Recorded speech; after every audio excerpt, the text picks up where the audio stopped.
Hey guys, it's Sandeep from RevAtlas and welcome to yet another video. Today we're going to be reviewing the Samsung Galaxy A31. So before we get started, please do make sure to hit that subscribe button and also turn on notifications for more videos like this. Now let's begin. The Galaxy A31 builds on its predecessor's design with slightly more angular edges and a back prism pattern that's inverted compared to the A30s.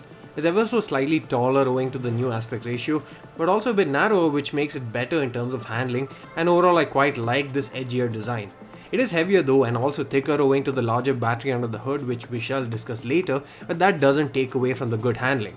The build quality is great, and yes, it still uses plastic at the back but is designed to look like glass, which Samsung calls Glastic. While it definitely isn't as premium feeling as glass, at least in terms of looks, it is quite up there and can fool non-seasoned people into thinking that it's glass. At least it doesn't look or feel like the cheap plastic that we see on their M series devices.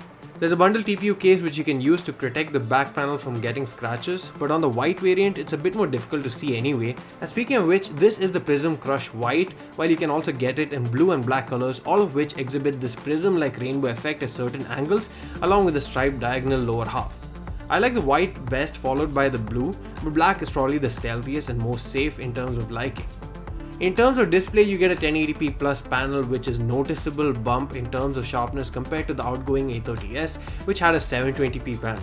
The screen size stays the same, however, at 6.4 inches, but it is a taller 20:9 aspect ratio, which is also why the phone is taller than the A30s. It's still a great display thanks to the Super AMOLED panel, which provides great contrast in colors indoors as well as outdoors, and there's a notch in the form of a camera at the top center, which Samsung calls the Infinity U type of display. The 2.5D edges, which makes using the screen treat, and it's also supporting L1 wideband for HD content streaming. The phone has an in-display fingerprint scanner owing to the Super AMOLED display and is secure but not very fast nor accurate. The success rate of around 90% is still acceptable, but the scanner takes too long to begin scanning and approve your finger. Hopefully updates can help decrease this delay. In India, we get just one variant, which is a 6 plus 128GB model, which, also considering the price point of Rs 21,999, does a better job at justifying the price than the MediaTek Helio P65 chipset can.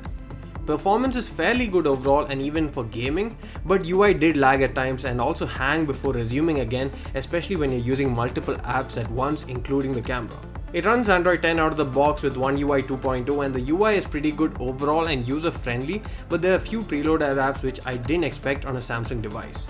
You also get 2 nano SIM slots and a dedicated microSD card slot.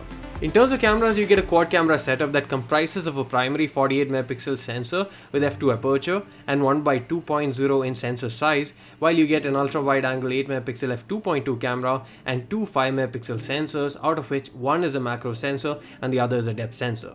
At the front, you also get a 20MP f2.2 camera. Overall, the camera quality seems good and definitely better than its predecessor, but I'm not sure if I can classify it as being one of the best in the category. Here are some samples that'll help you understand what you can expect from the cameras, but we'll be doing a full in-depth camera review soon as well, so do stay tuned for that. Under the hood is a 5000 mAh battery which charges at a maximum power of 15W over the Type-C port, and such a charger is also included in the box.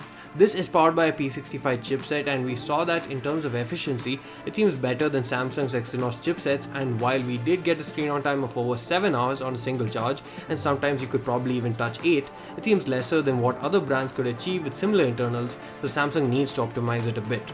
In terms of charging time, we didn't do an exact charging test, but it took roughly 2 to 2.5 hours for a full charge. Overall, I quite like the Galaxy A31 as a device. It's great in terms of design, it has a beautiful display, it has pretty good camera output, and has decent battery life as well.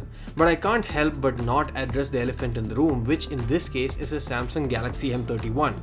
That is available at a price point of Rs 16,999 for the 6 plus 64GB model, and it gives you better battery life. It gives you a 64MP camera instead of a 48MP one at the back, and it also gives you a 32MP camera at the front instead of a 20MP camera at the front. The only place you're really losing out on is basically in terms of the design and the build quality, where definitely the A31 looks much better and also feels much better.